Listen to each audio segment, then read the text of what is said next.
Hello everyone and welcome to the Impact Play, impacting more than just gaming. I'm your host and team lead, Muhammad Ali, known as It's Yaku, and we are your one-stop news shop for latest and greatest across gaming, tech, entertainment, sports, and music. Plus, we're also amplifying voices from those respective fields and having them turn their throat here on the Impact Play. Your support keeps the lights running and keeps the content rolling. And this support is over at Impact.fm/ImpactPlay. We're tier 2 supporters and above have access to exclusive content, including getting the show ad-free, early access, and so much more. Learn more, become a supporter today on our Discord server for more info. But however you consume our content, wherever you consume it, we are there. So we are currently live streaming on both YouTube and Twitch at twitch.tv/theimpactplay, as well as youtube.com/theimpactplay. Are you giving supporters by using an Epic credit code to the Impact Play? We are Epic partners. Every purchase you make within the Epic Store, whether it be regularly, Fortnite, or more, no matter what you play, no matter how you play. As long as you play or purchase anything within the Epic Store, we do it a commission and we get a kickback, and in just 20 minutes you go out and support the show. And this will also work for free titles as well. Because Epic always has 1 to 3 games a week that they give out for free. We even get a little kickback that way as well. So it will not cost you a thing. But this episode of the Impact Play is sponsored by Audible. However, me and the team will tell you about that later. This is episode 248, and on the agenda, we have Xbox is backtracking Project Keystone. Xbox Cloud Gaming is coming to older Samsung TVs. An early look at the Splinter Cell remake. Pokemon Scarlet and Violet had the highest pre-orders in the franchise's history. The new Toyota Prius 2023. Is Twitter in trouble? White Lotus has been renewed. Is a new Alien film in the works? Eminem could have starred in a GTA movie. Black Panther Wakanda Forever conquered the box office. AEW's Full Gear. The World Cup is upon us. UFC Fight Night. DreamHack Atlantis Esports Tournaments. An Amazon concert. 2022 American Music Awards. 2022 People's Choice Awards. New and upcoming music by SZA, Roddy Ricch, Pharrell Williams, Nicki Minaj, and so much more. Plus the top stories of the week. So welcome to my very first segment of the show, where we discuss what we have been playing and enjoying essentially what we have been up to.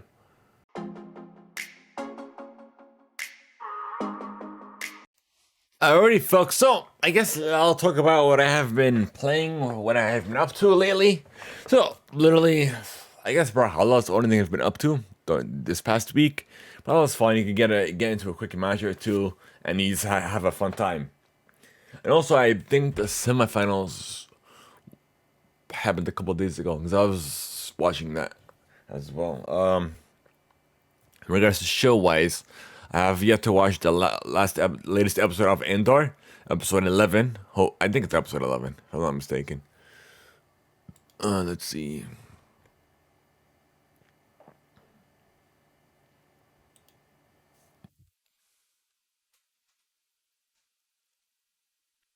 Yeah, episode 11. It's the last episode, the last review guys we did was on episode 10. What else do we have?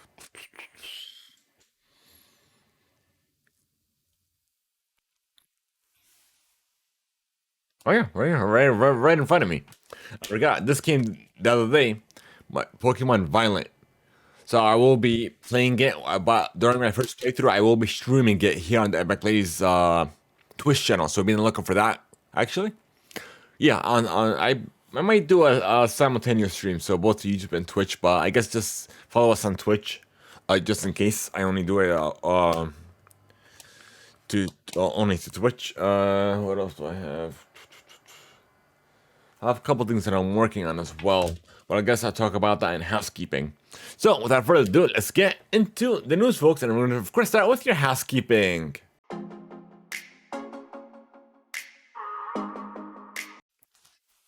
You can sign up for your free 30-day trial and immediately get access to 1 credit, and we have Amazon Prime, you get access to 2 credits, and it's good for any premium title.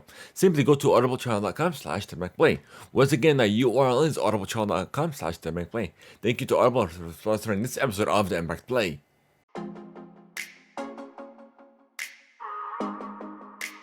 Alrighty, folks. So the first one on housekeeping is, of course, we've been doing a fundraiser for our local children's hospital here in Atlanta.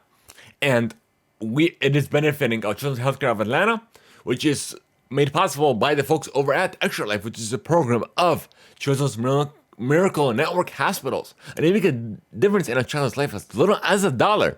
If you have $1, it'll definitely go a long way. Once your donation goes through, of course, we'll highlight that on the stream, on the show. And of course, if you want to donate anonymously, you can do that as well. But literally $1 will make a difference in a child's life that needs it the most. Oh, and of course, we've been uploading a lot of content on our YouTube channel. So we have launch trailers, gaming trailers, we have TV shows, the latest and greatest. So you can easily check our YouTube channel for all that. YouTube.com/Theimpactplay. And we also have, you could check out our review cast is finally up. Did I put that away? Oh no, not necessarily. For Turtle Beaches, give me a second.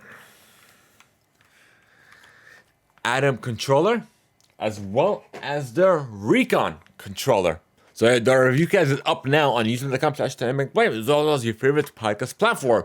So take a listen, enjoy it on YouTube, and even on Spotify, there is a questionnaire that we have up there to let us know your feedback on that episode, and you can just let us know directly on there, and we will get that.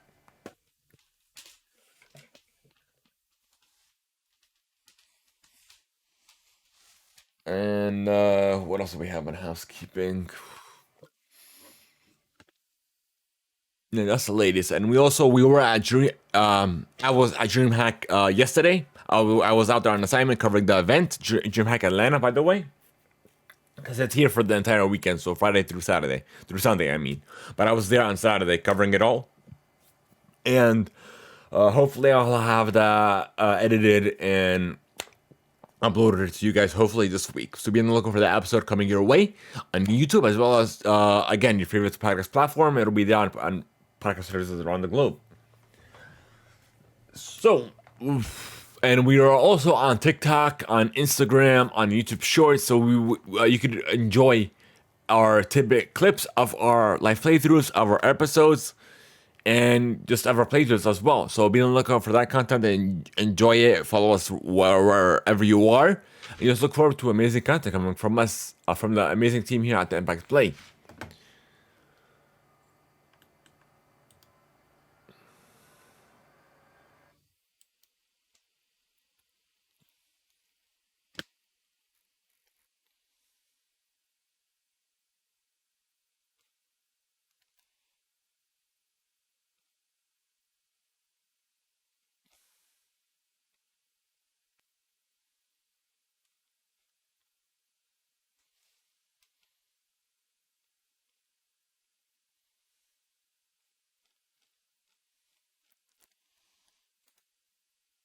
Alright.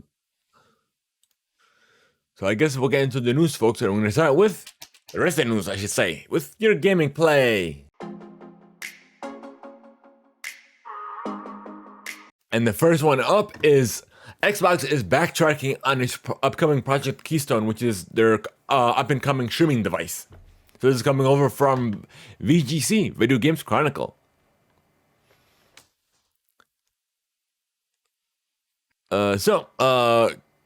Microsoft's head of gaming told The Verge's Decoder podcast, transcribed by VGC, that the company built Keystone and some employees took it home to test it out. It was spotted in a photo of Spencer's office last month. While it worked well, it was proven to be too costly to produce. The console we built that now people have seen Keystone was more expensive than what we wanted it to be when we actually built it out with the hardware that had inside, and we decided to focus that team's effort on delivering the smart TV streaming app, he said. With Keystone, we're so focused on it, and we can get the right costs. But when you've got Series S at $299, and like during the holidays, you'll get some price promotion, you'll obviously see Series X higher. You'll obviously have Series X higher. I think in order for a streaming-only box to make sense, the price delta to S has to be pretty significant. I want to be able to include a controller in it when we go do that. He continued. So it was really just about if we could build the right product at the right price, or if we can't, we can focus the team's effort. How can we focus the team's effort? And we decided to go to the TV app with Samsung, and we're really happy with the results there. Spencer went on to discuss a price range he'd like to hit with Keystone when Keystone comes to market. I don't want to announce pricing specifically, but I think you've got to be 129 to about 199, the price range, like somewhere in there, for that to make sense in my view. That we just weren't there. We weren't there with the controller, and I love the effort. The results. The reason it's on my shelf is his team rolled up their sleeves, and in 9 months they built that thing, and a bunch of us took it home, and it worked. It worked really, really well. When you are building new products, it's always about, do you have the right design? Do you have the right user interface? Do you have the right customer proposition? And the customer proposition includes the price, and I think all of us knew that we were a little out of position on price. He also added, not to go into the hardware design, but if this thing stands alone, I mean it's not living in the power source of the TV, and the integrated circuits are already in the TV. You have to do everything bespoke. But we've made some decisions to make it easy. The thing, when it is turned on, it looks like an Xbox. Use interface, everything works. But some of the silicone choices that we were making at the time, we were designing, just didn't let us hit the price point that we just wanted it to hit. And in a Wall Street Journal interview last month, Spencer said he still thinks Xbox will launch a gaming streaming device but it could be quote unquote years away. But I guess we'll talk about that now. Of course, we've been expecting this for a while, something similar to Amazon's plug-in device, where it just plugs into the HDMI port on the TV or what have you, and it'll just work. So they were trying to build something similar, and of course, they couldn't get the price right. So I guess we'll have to wait and see. But right now, they're focusing all their efforts on the Samsung streaming app, and of course, that is our next news story as well, where Xbox is bringing cloud gaming to some 2021. Samsung Smart TVs adding controller rumble support to the Xbox streaming app. Support to the 2021 Samsung TVs will be rolling out throughout the rest of 2022. Owners of select TVs will be able to reach and download the Xbox app right from their TV, and you can connect any Bluetooth-enabled controller to your TV, whether it's Xbox branded or not. In order to stream most games, you will have to subscribe to Xbox Game Pass Ultimate. So it's nice that they're rolling out to all the TVs. And yeah, so hopefully it'll be rolling out to not just Samsung, but also to other model TVs, so LG, Vizio, TCL, and what have you. And this one came from GameSpot, by the way, this article. Nextly, we have a new update on Xbox Wire that has begun rolling out. It connects your Discord voice channels from your Xbox console. They introduced this update, I believe, last month, but now it's integrated directly into your console. You don't need a phone in order to start the bridge connection. Now you can just do it directly from your console. You don't need any of that. And you could also now wishlist gifting and sale notifications, and Microsoft Store will, of course, update respectively on your console. And there are improved capture experience for your game clips.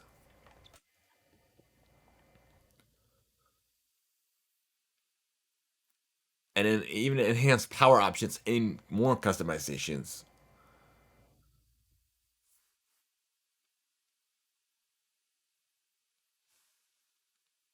And you could also live stream to other streaming platforms. So you have live stream, Streamlab Studio, in addition to Twitch, into their Twitch integration as well. And in Controller Rumble, it's in beta form now. That is on both PC and Mac. Xbox Assist has been redesigned as Xbox support. And yeah, that's about it on that update. So I guess we'll keep moving on. That came from the Xbox Wire, by the way. So we have some Splinter Cell news for you folks. So we got a glimpse of the game's upcoming remake. Some new concept art was released by Ubisoft as part of Splinter Cell's 20th anniversary celebration, depicting Sam Fisher in action with those familiar multi-vision goggles, not to mention a particularly enhanced looking integration. And then we have some concept art there, some early concept art from IGN, by the way. We're gonna show you momentarily. So for all of you audio-only listeners, you're definitely missing out if you aren't coming back to the VOD either on Spotify or on YouTube to check out the VOD. Let's see, where are you?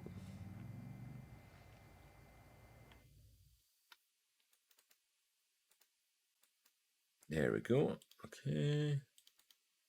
Oops. There we go. Actually looks, doesn't like look phenomenal, but it's an early look. Okay. But hopefully when it does come out, it'll look phenomenally well. Which may even be years away from here. We might even not actually. I think we might, when it does come out, we might see it be a cross generational title between the PS5, Xbox Series S, X, and whatever next iteration of those consoles are.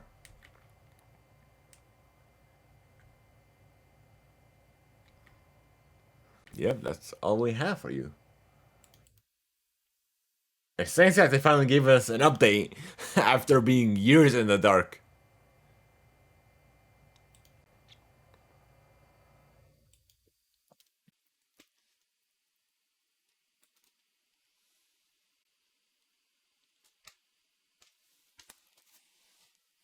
And we have an update for you on Blizzard suspending its game services in China for all of those folks on the Western Front, to all of our listeners and viewers. So this is coming over straight from Activision, by the way. Blizzard Entertainment announced that it will be suspending most Blizzard game services in mainland China due to the expiration of the current licensing agreements with NetEase Incorporated on January 23rd, 2023. This includes World of Warcraft, Hearthstone, Warcraft 3, Reforged, Overwatch, the StarCraft series, Diablo 3, and the Heroes of the Storm. Diablo Immortal co-development and publishing is covered under a separate agreement between the two companies. Blizzard Entertainment has had licensing agreements with NetEase since 2008, covering the publication of these Blizzard titles in China. The two parties have not reached a deal to renew the agreements that it's consistent with Blizzard's operating principles and commitments to players and employees, and the agreements are set to expire in January of 2023. We will suspend new sales in the upcoming days, and Chinese players will be receiving details of how this will work soon. Upcoming releases for World of Warcraft, Dragonfight, Hearthstone, March of the Lich King, and Season 2 of Overwatch will proceed later this year. We're immensely grateful for the passion our Chinese community has shown throughout the nearly 20 years we've been bringing our games to China through NetEase and other partners, said Mike Ybarra, president of Blizzard Entertainment. Their enthusiasm and creativity inspire us, and we're looking for alternative means to bring our games back to players in the near future. So that's all it is. It's just a licensing thing. That the licensing is ending, and they're gonna, I guess, look into alternate options, because it looks like they want a lot more than what they initially agreed for in their previous agreement. But this agreement is expiring, so they gotta renegotiate. Of course, that's the point of a negotiation. But hopefully, it won't be offline for too long. And nextly, we have Pokemon Scarlet and Violet had the highest pre-orders in the series history, coming from Games Radar. So we have, as reported by the Japanese outlet, Eric and translated by Deep L, the chief operating officer of the Pokemon Company. I don't want to botch this, but Takahito Atsunomiya has revealed that Pokemon Scarlet and Violet has sold more pre-orders than any other game in the series' history, a franchise that started over 26 years ago. Speaking at an event and the game's launch in Tokyo, Atsunomiya said that the number of pre-orders has reached the highest level of any Pokemon game in the series previously. He said that the Pokemon Company has shipped 440 million Pokemon-related game units in total since the series starting back in 1996 with the launch of Pokemon Red and Green. And of course, I have Pokemon Violence right here, and I've yet to play it because I want to, I guess, start my newest Pokemon experience with you guys on stream. So be on the lookout for that shit coming your way.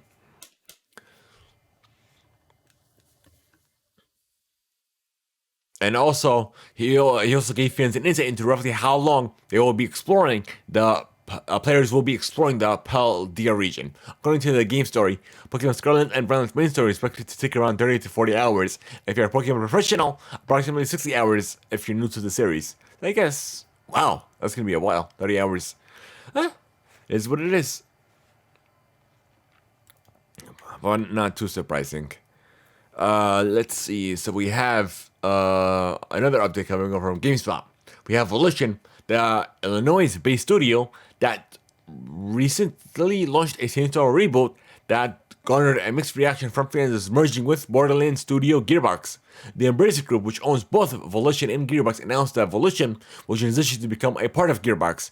The move comes after the Saints Row reboot didn't exactly strike a chord critically, but management at the Embracer said the game performed in line with expectations, even though we know that the reviews did horribly well. So that's all it is. So they're pretty much combining the two, and they're gonna have them focus on other things.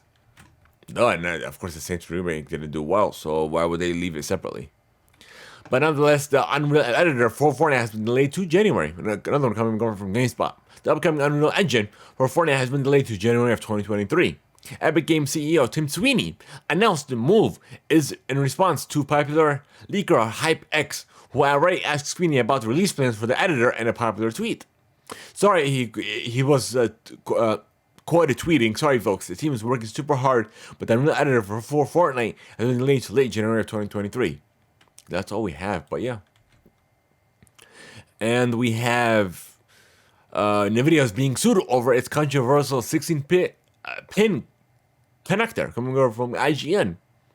The company confirmed in a post in its support page that it is quote-unquote actively investigating reports about the 12 VHPWR 16-pin connector cable. NVIDIA notes that about 50 cases globally have been reported thus far. NVIDIA also suggests that may be causing the issue, telling readers that the connector may not be fully plugged into the GPU as seen in the image below.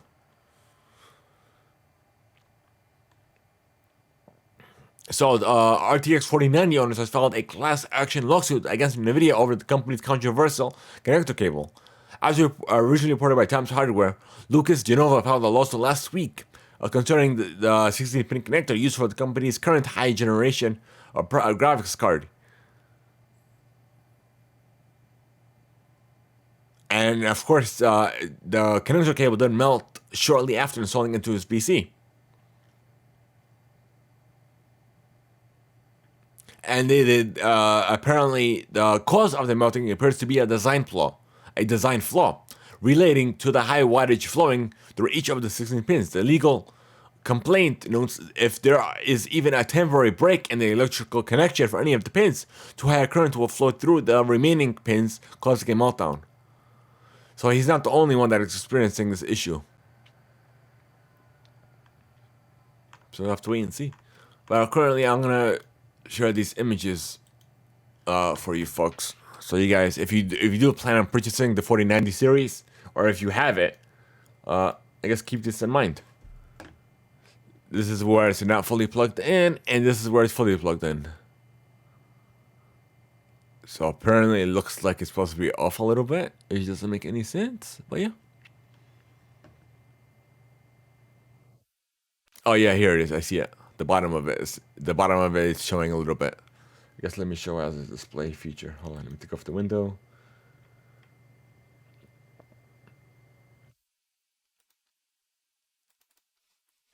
There we go. Now I can show my mouse. So this is where it's not fully plugged in, because as you can see here where my mouse is, it's a little off. Of course, not everybody knows to check this, because they assume that when they purchase new hardware, it's supposed to work the way it's intended to. All right, this is how it's supposed to look fully plugged in without nothing showing.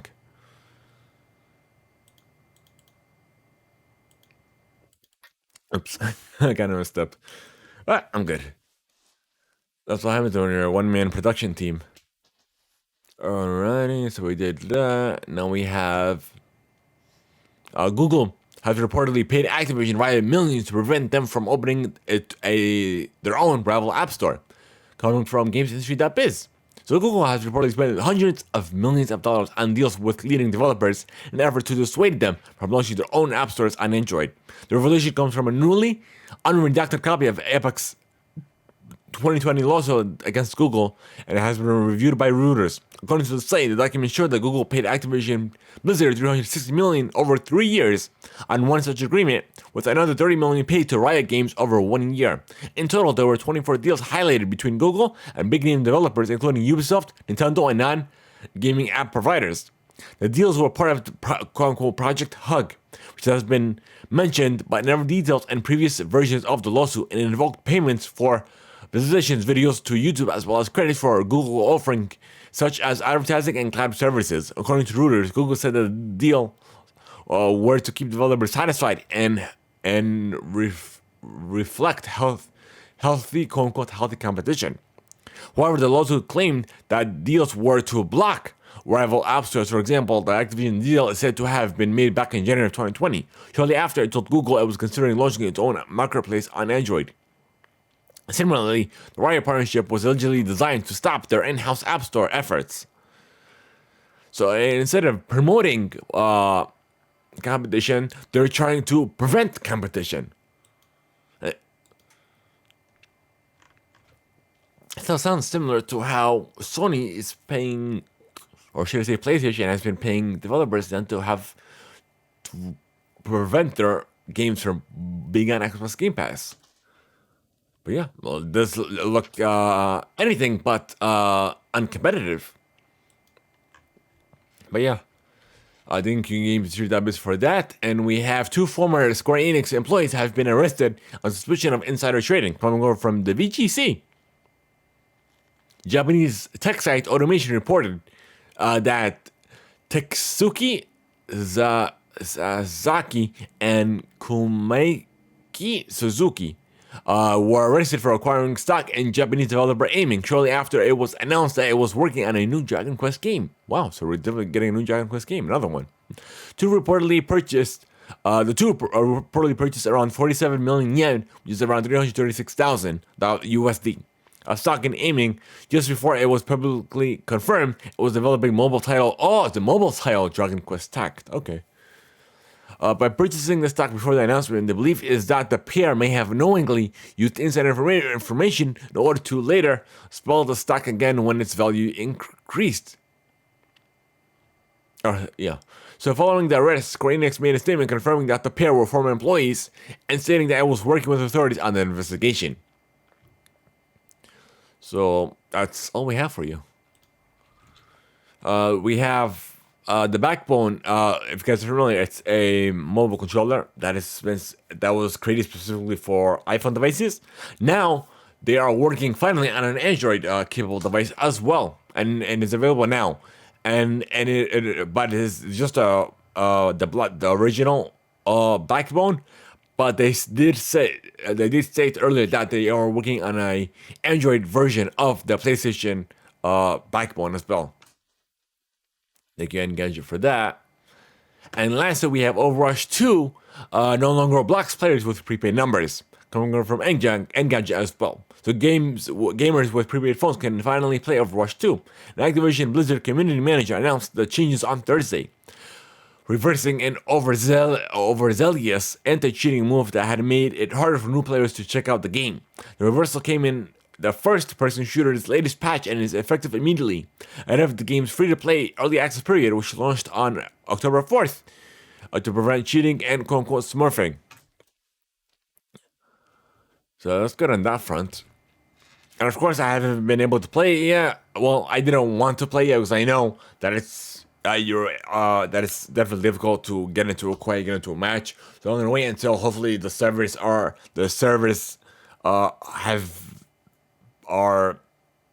are a lot better than at the state it is now.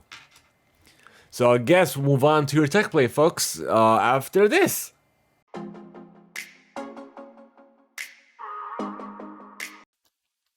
Alrighty, folks, so the first one up is coming from roadtovr.com. We have HTC has been teasing its next VR headset over the past few weeks, showing off bits of the device at a time when the company promises to quote unquote something big. We mean small. Now the design and some of the specs have been leaked. With the details gathered courtesy of VR analyst and YouTuber Brad Lynch. Info surrounding the headset is still nameless at the time of this writing, was gathered by Lynch from sources mostly in the supply chain. He says Lynch dubs the device the quote unquote Focus for its apparent coupling of the light and slim form factor of the Vive Flow and the standalone capabilities of the Vive Focus.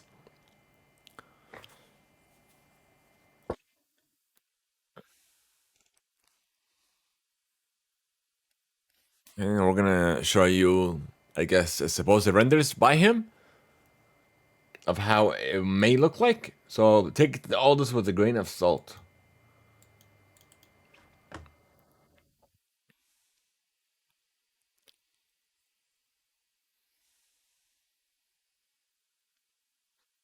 Yep, that's it. So we have for you.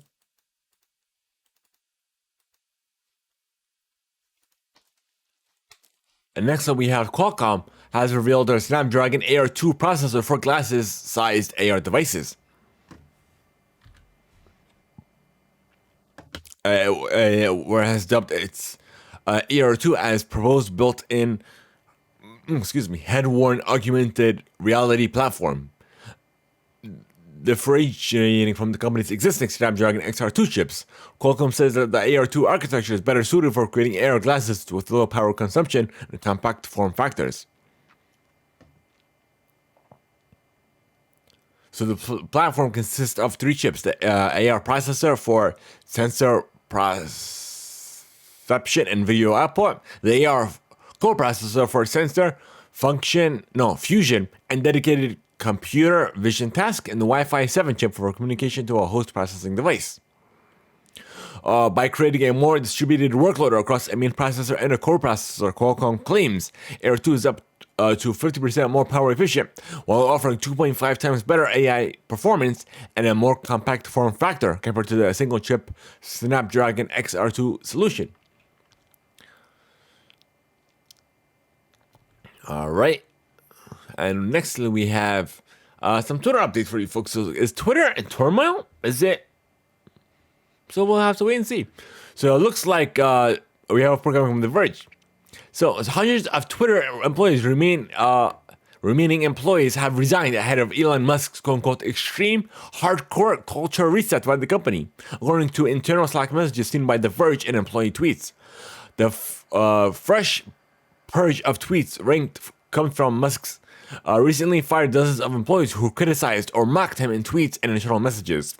Musk said that a deadline 5 p.m. Eastern on Thursday for all employees to respond yes on a Google form if they want to stay for what he is calling Twitter 2.0. Otherwise, today would be their final day of work, and they would receive a severance package. After the deadline hit, hundreds of employees quickly started posting farewell messages and salute emojis on Twitter Slack, announcing that they had said no to Musk's ultimatum. I'm not pressing the button on departing employees posted on Slack. My watch ends with Twitter 1.0, and I do not wish to be part of Twitter 2.0. So it looks like, I guess we'll go into a new one. Let's see.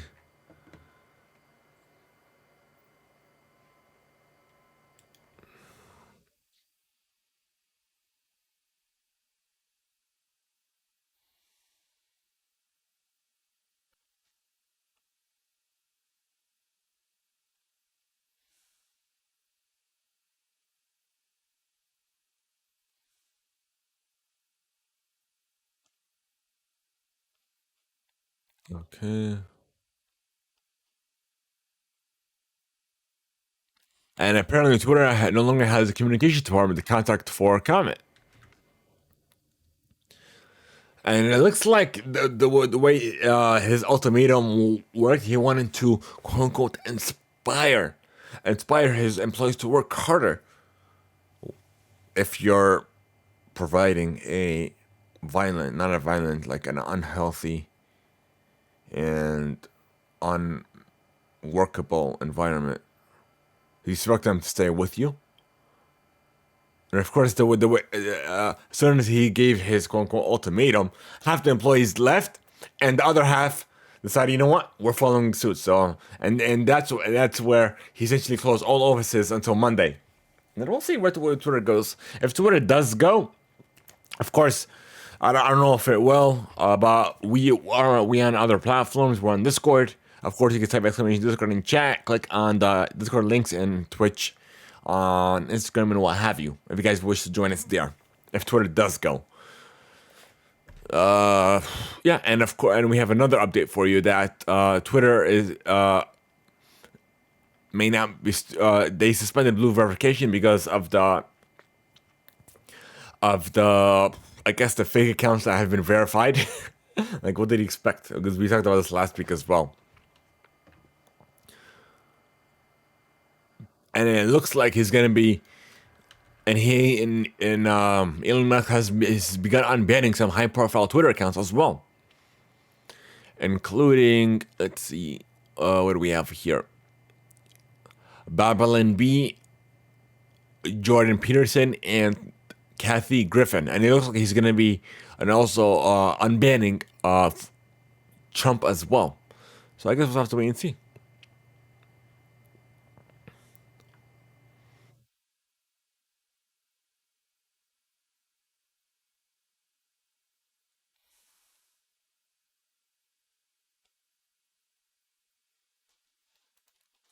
All right, and next we have Apple will now let you practice sending emergency SOS text via satellite in demo mode, and it's new demo mode. It will let you send text messages to emergency services over satellite if you're in need of help and outside of cell coverage. The company hopes you don't need to use the service, but in case you find yourself hurt and needing rescue in the wilderness, it can be frustrating. So after updating your iPhone 14, you'll need to navigate the emergency SOS section of settings to find the demo.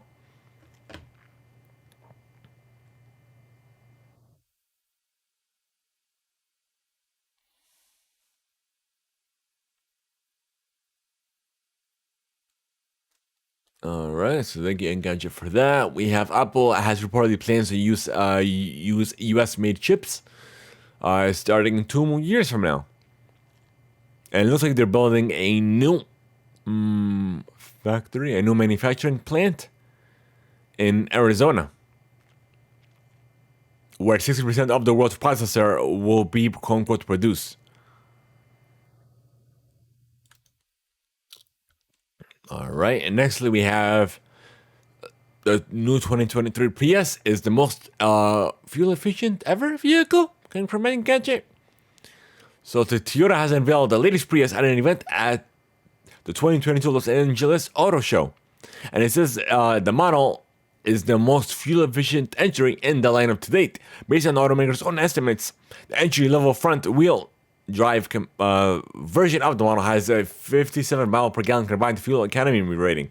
The company designed the 2023 Prius, which will come in LE, XLE, and limited grades, with a low grade of gravity, a wider stance, and a lower driving position. Its roofline is 2 inches lower than its predecessors, and it's 1 inch wider than the rear.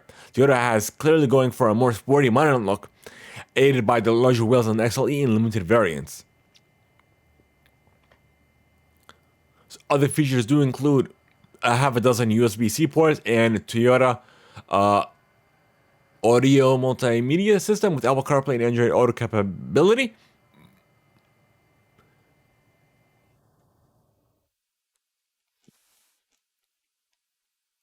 But it does look pretty neat. Let me show you the, I guess, renders, I should say.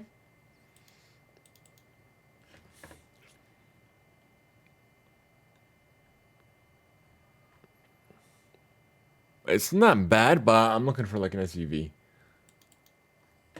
when I do purchase a new vehicle. Alrighty.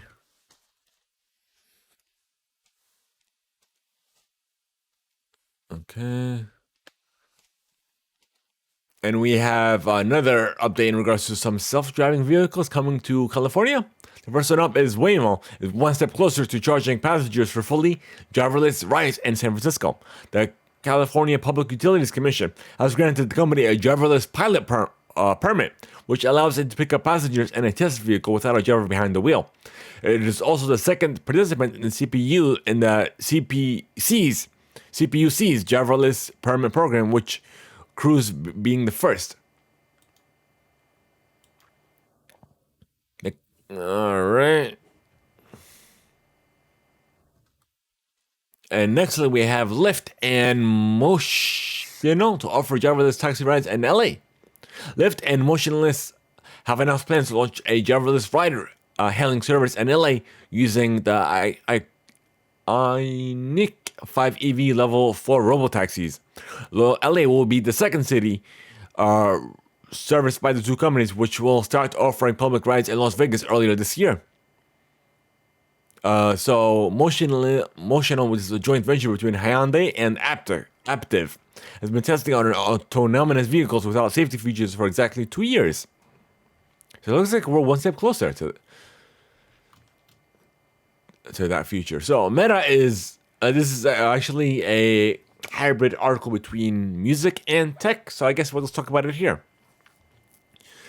So December 16th, a hyper-realistic avatar of the late East Coast rapper legend Notorious B.I.G. will be holding a concert and performing tracks from his catalog and Meta's Horizon Worlds. The show will be using a virtual recreation of 90 Era's Brooklyn as the backdrop. Will also feature performances by guest artists like Bad Boy Records founder Sean Diddy Combs and a narrative journey of Biggie's life by American music journalist Tor. And everyone's impressed that Meta's bringing an artist back from the dead in avatar form, of course. An effort was met with a deluge of criticism and hip-hop tweets about the project. Meta said, however, that it received the blessing of the Notorious B.I.G. estate, and the concert will celebrate his life and legacy.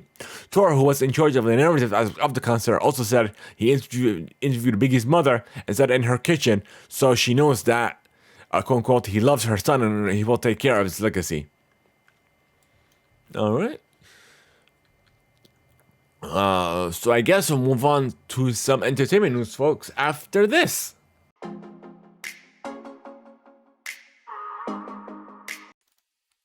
Alrighty, folks. So we had some sad news, and we have a breaking news for you folks. So those of you who grew up with Power Rangers in the 90s, with the original Power Rangers team, we have Jason David Frank, which is known as the White Ranger. No, and the Green Ranger as well, I believe, if I'm mistaken. Let me look that up real quick. So he has passed away at the age of 49. Let me just look. Let me go to his IMDb profile real quick. Well known for his role as Tommy Oliver in the long-running family television show Power Rangers. And he is also the voice of Emissary in Transformers Titans, returns and brings blood to life in the highly anticipated Project Nick Jock versus the Valiant Universe. So let me look at his the Red Ranger. So he was the White Ranger in 95. No, hold on. The White Ranger in the 93s, and he was the Red Turbo Ranger in 97. And yeah, I figured.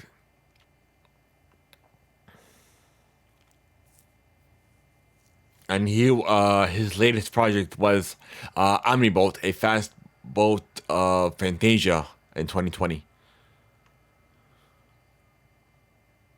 And he was also the voice of Lord Draken, which was a short Power Rangers Shattered Grid. I didn't know that.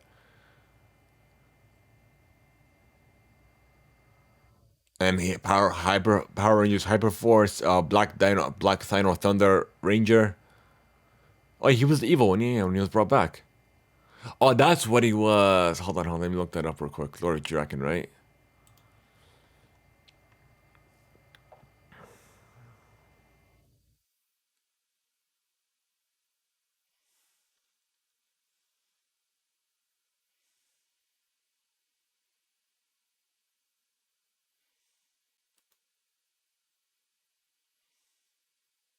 Let me look that up real quick.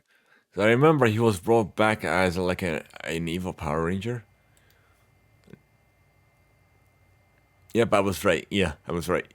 That was his evil Power Ranger form, I guess you could say, character.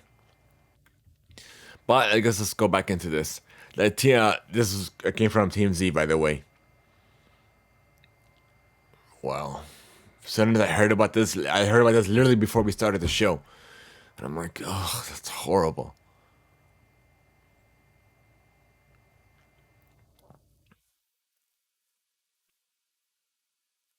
And he was also a professionally trained MMA brawler, uh, Taekwondo, Muay Thai, and I was also following him on Instagram as well. And he's survived by his 4 children.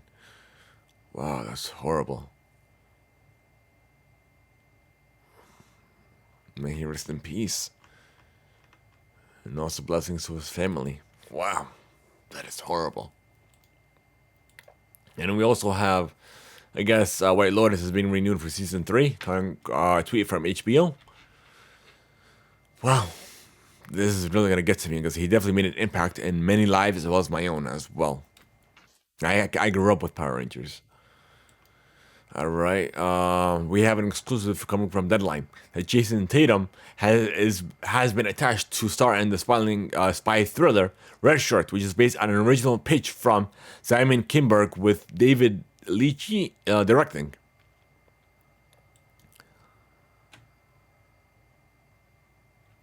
All right, so nextly we have what's this? We have an exclusive coming over from The Wrap that the Fast 10th film in the franchise's Fast and Furious film of the 10th iteration of the Fast and Furious films.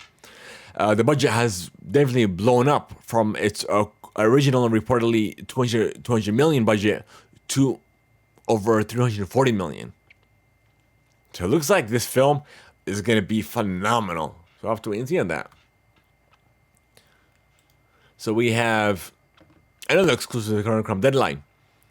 The hot directing team Radio Silence will next helm the reboot of the Escape from New York for 20th Century Studios. The picture company partners Edge Rona and Alex Heyman will produce the film alongside with Radio Silence. And the original filmmaker John Carpenter will serve as executive producer of the film, which is a studio Canon Liberty title. The French company will hold distributorial rights in several territories, and the picture company has an overall deal with Studio Canon. And we have another Deadline exclusive. Wow, and we're doing really well with these exclusives. We have momentum is revving up on 20th Century Studios' new Alien movie. As sources tell Deadline, Kaylee Spaney is in talks to star, and we have Fede Alvarez is directing with Spidey Free producing, and of course that's about it. Nothing is known, and it looks like we'll see the film coming out sometime in 2023. We have an update for you on the BioShock franchise. So it's going to go from Collider, by the way. After failed attempts to bring the video game's masterpiece to the silver screen, the streamer is now moving full speed ahead on the project with the Hunger Games director, Francis Lawrence, set to try his luck at avoiding the typical video game movie pitfalls. With the recent announcement of his involvement, Lawrence, with Collider's own Steve Weintraub, about the status of the script during the press tour for his upcoming film, Slumberland. He also spoke about why he feels the film can break the dreaded video game movie curse. The script for the film lies in the capable hands of Blade Runner 2049 writer Michael Green. Lawrence says it is currently plugging away at it. Do have been already planning out what will happen in the adaptation. So it's more of a matter of giving the Green the time and space to to get through it. There's a high level of confidence that BioShock is finally getting off the ground with Netflix, as Lawrence explained. Alright, nextly we have Rockstar has reportedly turned down Eminem for a GTA film coming from VGC. So according to Kirk Ewing, an agent and the co-founder of virtual avatar app me, a late-night conversation with former Rockstar boss Sam Hauser also led to the multi-time Grammy-winning rapper starring in a film based on the franchise. Speaking on the Bugsy's Malone's Grandest Game podcast, Aaron recalled, because of the relationship I had with Rockstar and I had with Sam, I actually tracked him down to his hotel room one night where I knew he was going to be staying for a while. And the two of us stayed up late and talked about the possibility of making a film. This was just after Grand Theft Auto 3, and I think about that point, it was still in Sam's mind that it might be something he wanted to do. He continued, I remember taking a call about 4 a.m. from one of the producers in LA with an offer to make a film. And he said, Kirk, we've got Eminem to star and it's a Tony Scott film. $5 million on the nose, are you interested? And I phoned up Sam and said, quote unquote, look, you need to listen to this. They want Eminem in the Grand Theft Auto movie and Tony Scott to direct, and he said, not interested. At that point, they withdrew from any conversation about making a film, and they realized that the media franchise that they had was bigger than any movie was going on at that time. And nothing has ever come into fruition.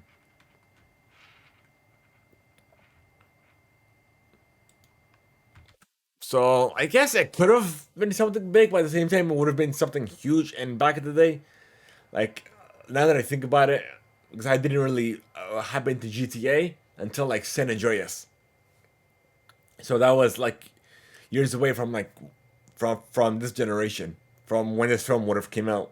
But then again, it wouldn't have made a difference in the franchise. Like the people who would have seen it is fans of Eminem or even just fans of GTA. So it wouldn't have done extremely well, but it wouldn't have impacted the sales of the game because it did phenomenally well. All these years later, and it's one of the most selling games in history. So I guess next we have Black Panther Wakanda Forever has conquered the November box office with an opening record with $181 million.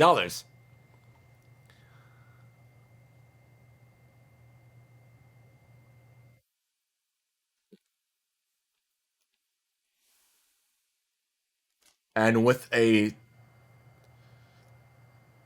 uh,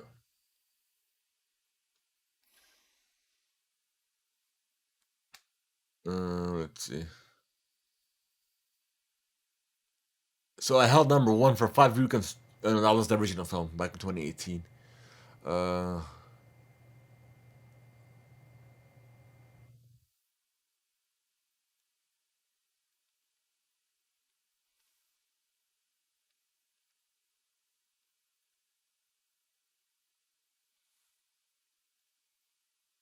but yeah, kudos to the entire team at Black Panther Wakanda Forever. Like that film was phenomenal. You can also check out our review cast over on our YouTube channel as well as your favorite podcast platform. So we have another exclusive coming from Deadline.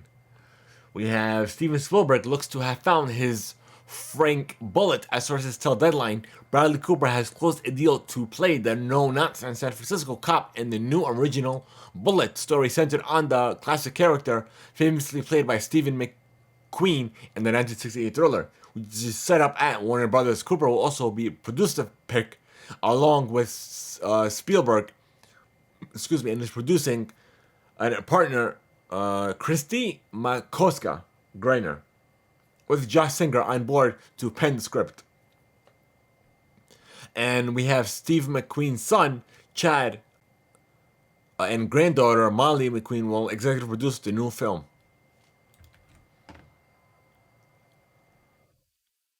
And we have something coming from Hollywood Reporter. We have James Watt's Atomic Monster and Jason Blum's Blumhouse, which between them have created horror franchises ranging from Saw and The Conjuring to Paranormal Activity and Sinister, as well as countless other hits are in advanced talks to merge. The talks occur in the looming shadow in the upcoming horror movie Megan, but 3 for the as the letter E, which saw the two men team up as producers. They had first partnered up back in 2007, Insidious, which spawned a franchise that was once a more profitable horror movie made this century. So, alright. And lastly, we have I don't know how coming from BBC. That we have Millie Gibson has landed the role of Ruby Suni, the Doctor's new companion, starring alongside Nakotia Gatwa. Millie will make her debut on the festive season in 2023 when the 15th Doctor takes control of the TARDIS, or the TRIDIS. Recently, it was announced that BBC and Disney branded television have joined forces to make Disney Plus the new global home, outside of the UK and Ireland, for future seasons of Doctor Who.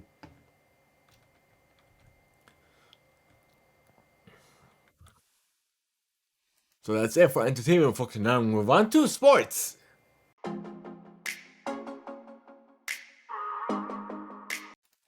Alrighty, folks, so we have All Elite Wrestling's Full Gear pay-per-view has come and gone. The final major event for the company in 2022, the November 19th event, saw numerous champion matches, and there were some major title changes. After a major brawl between AEW World Champion Jon Moxley and MJF, there was quite a surprise to fans as MJF left holding the title. So we have, for the 0 hour, we have Orange Cassidy, best friends Rocky Romero and Ron Hans one have beat the Factory. We have Ricky Starks took home the world title over Brian Cage, and we have Eddie Kingston has defeated Jun Kiyama.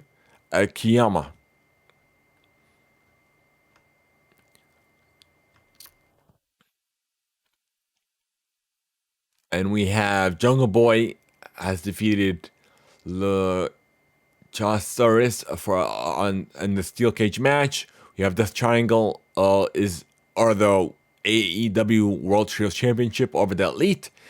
Jade Cargill has claimed the TBS Championship over Nyla Rose. Brian Danielson has lost against Chris Jericho.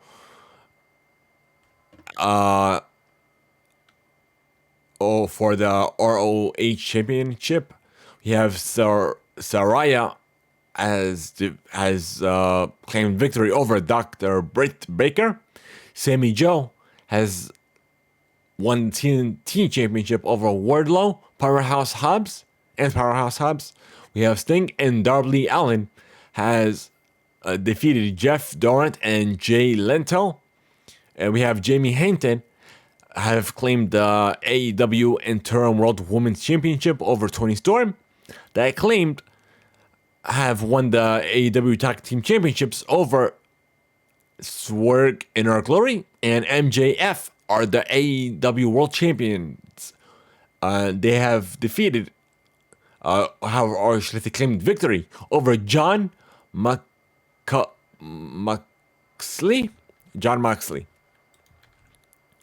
And we have the 2022 World Cup in Qatar that is taking place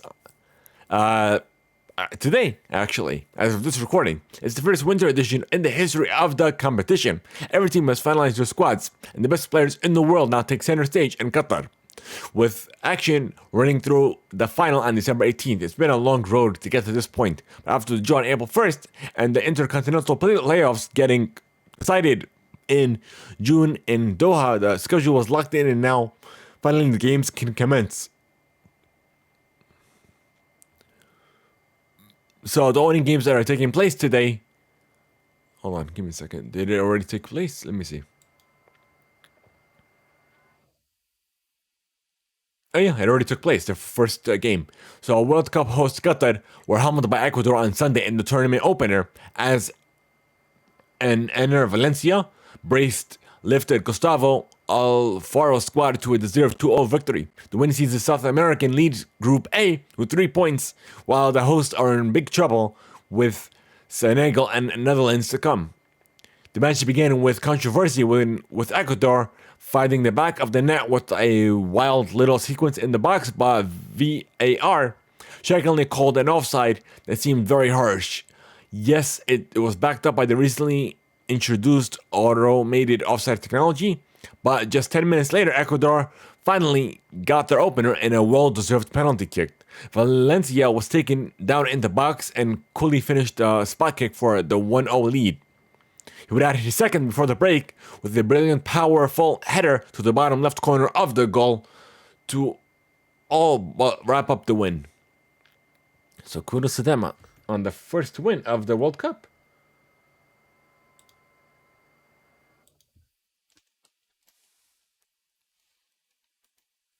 So kudos to Ecuador.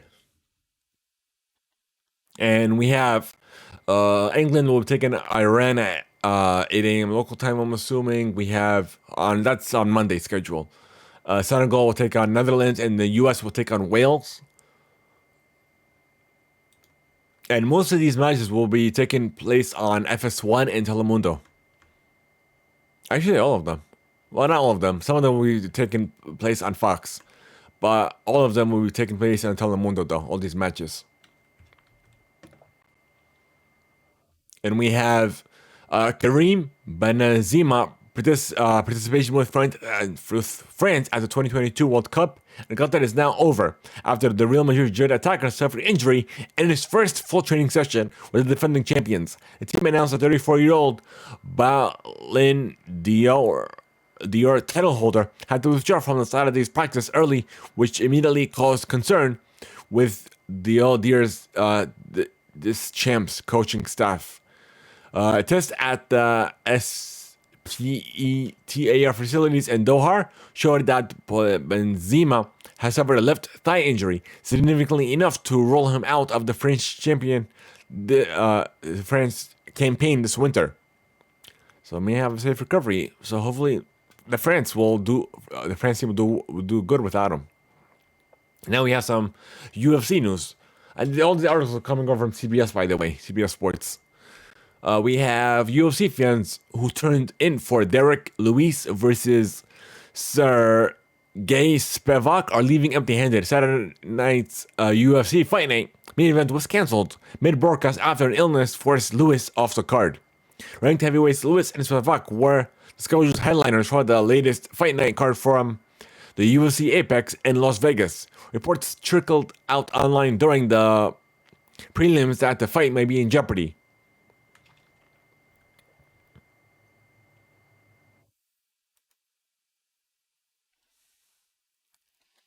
All right, we have Bellator 290. So the legendary career of the former Pride Heavyweight Championship fighter Emelianenko will come to an end in 2023. Emelianenko will fight for one final time when he faces heavyweight champion Ryan Bader for the title inside the Kia Forum in England, California at Bellator 290 on February 4th. The card will air live on CBS for the first time in promotion after live on the network for the first time. MMA has been live on CBS since 2010. We have UFC 281 results.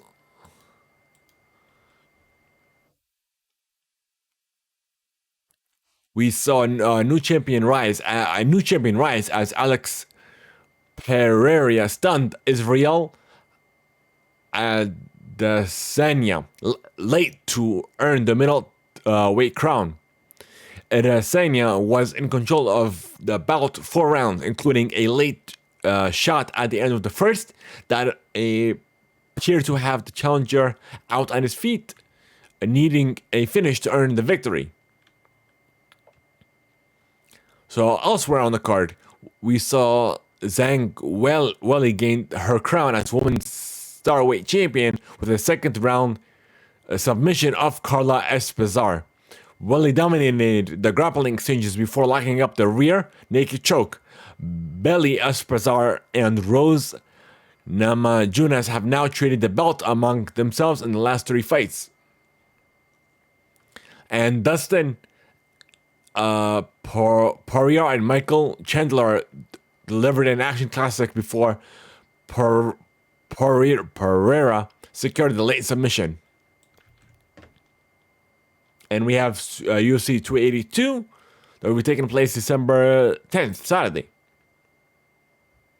And we'll see Jerry Prozaca and Glover Texera will have the right challenge of competing for Fight of the Year candidate in 2022.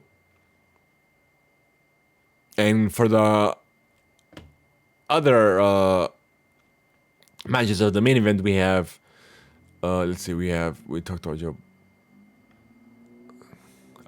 Jan Blackowitz and Magom and Kelly are fighting to determine the next challenger for the light heavyweight title.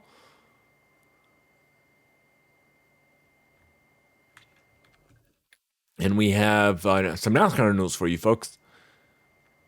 And a widely expected and anticipated move, Joe Gibbs Racing announced Tuesday afternoon that the Ty Gibbs will move to the NASCAR Cup Series full-time in 2023. The 20-year-old grandson of NASCAR Hall of Fame car owner, I should say, Joe Gibbs will drive the number 54 Toyota, replacing Kyle Busch following his departure to Richard Childress Racing. Gibbs' promotion to Cup marks the culmination of his upcoming fast rise through the ranks of NASCAR. In February of 2021, Gibbs won in his NASCAR Infinity Series debut at the Daytona International Speedway road course, when he won 4 races in total and a partial schedule on his way to Rookie of the Year honors. All right, and nextly we have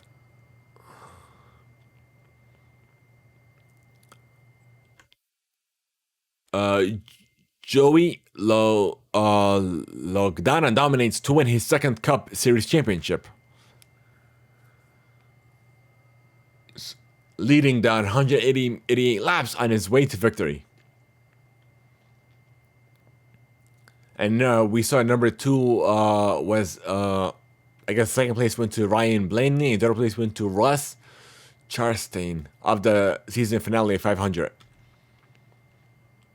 And we have, lastly, we have Austin Kendrick has won the 2022 Sunoco Rookie of the Year honors in the NASCAR Cup Series, book ending as the strongest first year as a Cup driver with two prestigious honors. Kendrick had effectively sealed the Rookie of the Year title by making the NASCAR playoffs, but he was not officially given the crown until the checkered flag in Sunday's season finale at Phoenix. All right, so I guess we'll move on to some esports news for you folks after this.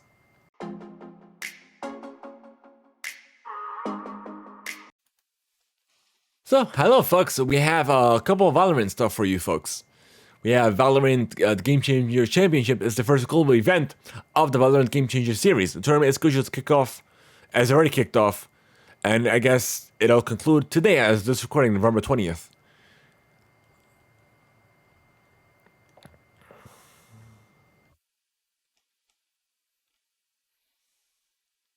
So we have the grand finals are taking place 5 p.m. local time.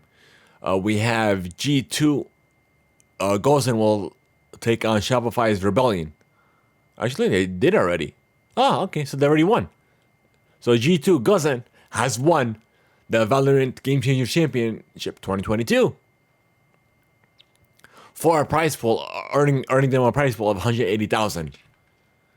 And of course, second went to Shopify Rebellion for 110,000. And now we have, let me see.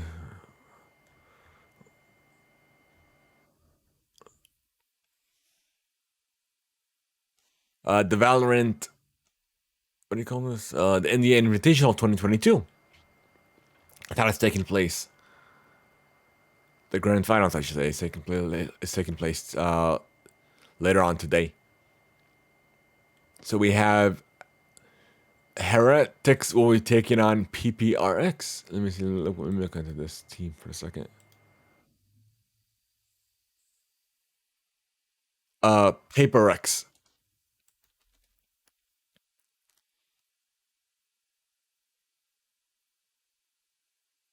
I guess they're already on map 1 through 3 have concluded. And we're just waiting for map 4 to 5 to conclude as well.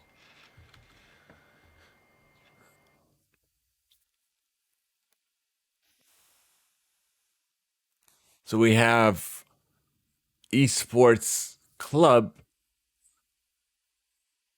I should say, I'm sorry, multiple esports players and gaming personalities are going to attendance at the arena by TEC for a meet and greet. The arenas will also host the new State Open alongside other activities related to gaming and esports. So the esports club is hosting the first ever LAN tournament for the new State Mobile in India, with a total prize pool of 10,000 rupees, Indian rupees, or the equivalent of a little over 12,000 USD. So the arena is being hosted by the Esports Club and Comic Con at the KTPO Winfield in Bengaluru from the 19th through the 20th. So today we are seeing Jimrish, Jimmy Gaming Garmer, and Rohan Contract Click.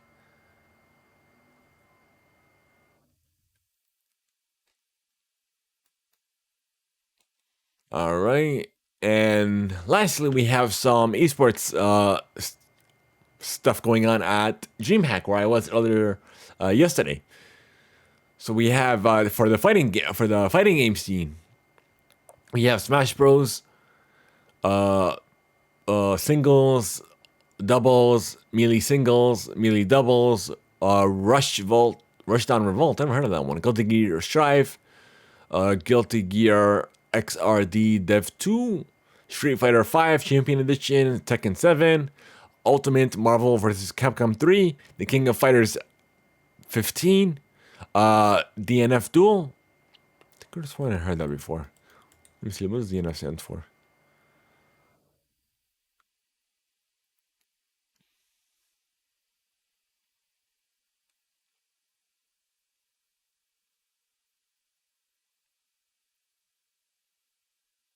Dungeon Fighters. Okay. I closed that. Hold on, give me a second. I closed that other tab by mistake. Give me a second. Here it is. As for the other esports stuff that's going on at DreamHack, we have StarCraft 2 Masters, DreamHack. I'm sorry, not DreamHack. MTG, or should I say Magic the Gathering. DreamHack Open featuring Fortnite. Smash we talked about. We talked about the fighting scene. And King of Fighters as well. I forgot to mention that earlier. 15. All right, folks. Now I'm done with sports as a whole. We're now going to move on to the last and final segment, music. Alrighty, so the first is coming on from iHeart. Oh, and I forgot to mention the news sources for the esports was primarily AFK Gaming, as well as for the DreamHack stuff. Of course, it came from DreamHack directly. So moving on, we have Blueface was recently arrested for attempted murder after he fired a gun at a man in a pickup truck last month. We now know more of what has caused the violent dispute. According to a report TMZ published on Friday, November 18th, Blueface and his clique were posted up at the Euphoric Club in Las Vegas on the night of October 8th. While they were inside the club, the alleged victim reportedly approached the crew and made a joke about Blueface talking to some females in a cheap vehicle. Police say that joke enraged him, and they retaliated by attacking the man. The man apparently managed to escape the melee in his pickup truck, but the crew assumed he was going for a gun. That's when Blueface fired shots at the vehicle. The man was reportedly grazed by a bullet in his left hand and bullet marks on his truck. Video footage of the incident that was released earlier this week allegedly shows Blueface with a gun in his hand as he seemingly opened fire at the man as he drives away.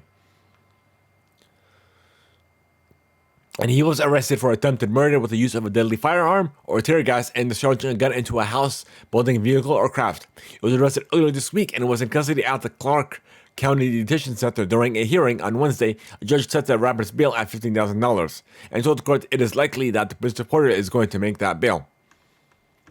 And thank you, iHeart, for that. We have Lil Wayne and Two Chains, a one-day Amazon Music Live concert coming from Variety. It took place on November 17th by... Hey. Right, here we go. So the new weekly concert series held at the Red Studios in Hollywood was hosted by Two Chainz and features top music acts performing in a live stream that immediately follows Thursday Night Football. Okay, that's actually nice. I guess I gotta start watching Thursday Night Football for these. And we have the 2022 American Music Awards that are taking place today, actually, later on today. It is being hosted by Wayne Brady. The show will air live from the Microsoft Theater in LA on ABC. It'll take place at 8 p.m. Eastern Standard Time as of this recording. And it could also be streamed on Hulu as well.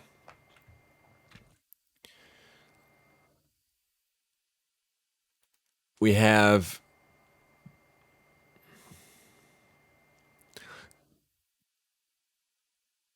so the lineup for the AT&T Playoffs live series of concerts around the championship, the national championship game, college football championship game, is slated to take place at the Los Angeles SoFi Stadium on January 9th and on ESPN at 7:30 p.m. Eastern. The weekend will kick off on January 7th with a show featuring. Oh no, okay. I thought it meant the weekend. It will feature the Jonas Brothers and singer and songwriter Bayhold. The next night will bring the heat from Pitbull and Grammy nominated singer Gally. Okay, and we have the 2032 People's Choice Awards. This is coming from Billboard, by the way. So, how do you pronounce her name? Shania Twain will receive the Music Icon Award at the 2022 People's Choice Awards, which are set to air on NBC and E on Tuesday, December 6th at 9 p.m. Eastern from the Barker Hangar in Santa Monica, California. And of course, she will be performing as well. We have Travis Scott will be joining Isaac Yeoman to executive produce a DJ Screw biopic for Columbia Pictures. A subsidiary of Sony is producing the feature-length scripted film under the leadership of Vice President May Ira. November 16th will mark the 22nd year memorial of DJ Screw's death.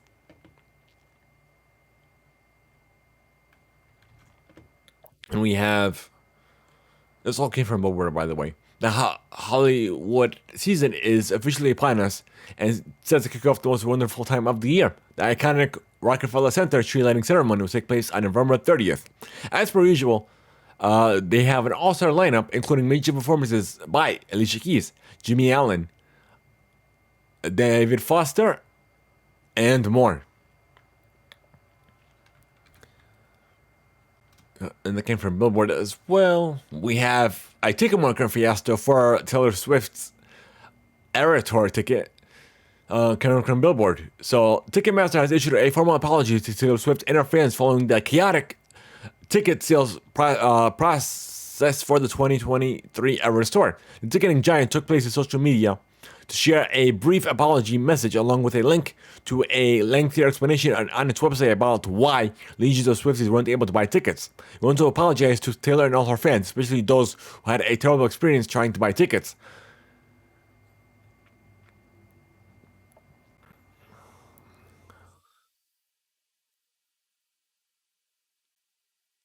So fans bought out more than 90% of the tickets inventory on Tuesday and Wednesday, according to Ticketmaster, breaking the record on Tuesday for the most tickets ever sold in a single day by a touring artist at 2 million. So, and I love how people were blaming them, but it's not, they weren't prepared for this because they've been operating for, how long have they been operating for? Let me look this up.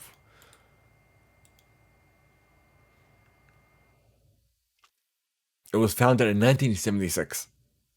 So over 30, almost 30 years now?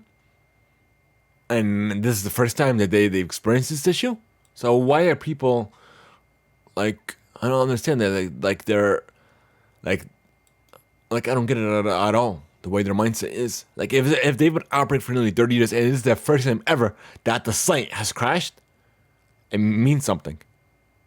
And they've sold tickets, concert tickets, sports tickets, for a variety of shows, not just concerts. So if this is the first time, it means something that they are reliable. If they've been operating for nearly 30 years now. I just don't like the negativity and the hate around all this. All right, we have Mary J. Blige as will be a child's book author soon when she launches her children's book sometime next year. And we have apparently Harry Styles was hit by a Skittles. And Skittles themselves have reminded don't throw Skittles at. Do not throw them, eat them. But at the same time, like even before, chicken nuggets were thrown at him on his at his love entourage. So why, like if people are harassing him, and not just harassing him, they're harming him. If you're going out of your way to enjoy an artist and then you complain later on that he didn't perform well, this is why. Like if anything, I would kick them out and I would press charges against them. If I was representing Harry Styles. All right, and we have Blackpink performed at Newark's Prudential Center with Born Pink hits and beloved K-pop classics. Thank you, Billboard, for that. For those two, actually, I should say. We have Snoop Dogg, Teddy Riley, and more have been nominated for Songwriters Hall of Fame, coming from iHeart. And a press release sent on Monday. The Death Row Records owner received the nomination for the Performing Songwriters category alongside Said, Gloria Estefan, Brian Adams, and more. And Teddy Riley was also nominated for a non-performing songwriter. Excuse me. And we have Calvin Harris, that actually performed already because the World Cup already took place. Calvin Harris and Duplo for the opening of the 2022 FIFA Fan Festival. Thank you, Billboard, for that. And speaking of the World Cup, we have BTS, Jungkook have released a new single as part of the soundtrack, alongside. Does it say who else is there? Alongside Nicki Minaj, David O, and more. Thank you, Billboard, as well. And we have new music coming over from Pharrell Williams and Travis Scott for Down in Atlanta.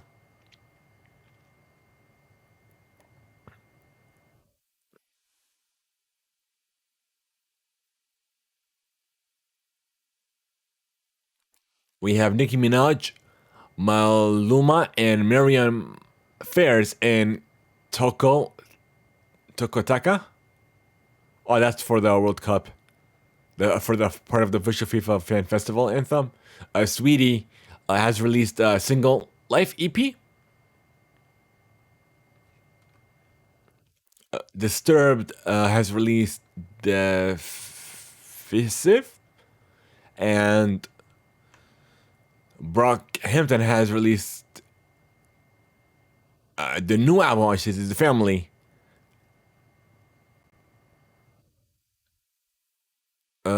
Has been released by Brockhampton. Okay. And we have Roddy Ricch, his upcoming album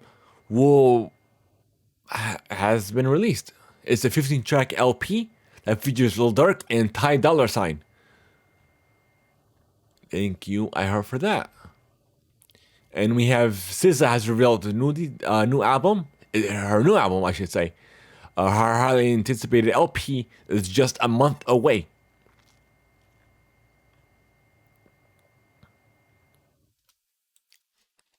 And lastly, we have the top 5 out of Billboard's Hot 100 chart. We have Taylor Swift's Anti-Heroes at number 1, Drake and 21 Savage's Rich Flex is at number 2.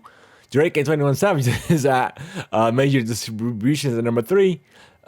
Be on BS by Drake and 21 Savage is at number 4. And Drake and 21 Savage is at number 5 for Spin About You. Wow. 4 spots. Alrighty, so it looks like that's all we have for you, folks. If you guys are interested in something else, if you guys are interested in something else, reading mail to be featured on a special reading segment of the show, here's how you can contact us. We want to know your feedback, your thoughts, even questions you may have for us. Something else, reading mail on the Discord server, leaving a voice over a content defense, #Theimpactplay, or even via email to readingmail@theimpactplay.com. You may even be featured on a future episode, even a special reading segment of the show. So thank you guys so much for making us a part of every day. We should join a community server over on Discord. You're enter Discord and chat now, or by joining us, or clicking on the Discord link on our YouTube or even our Twitch about pages. So guys, we're trying to like subs, and we need your help. Share the channel, follow us when we go live, and just lurk if you must. Share the channel, and just help us reach even more listeners, even more viewers, and expand on our always expanding community. Thank you guys so much. Have a great one, and until next time, folks. Before we go, for all of you Tier 2 supporters, I'll see you in the post show. For everyone else, have a good one.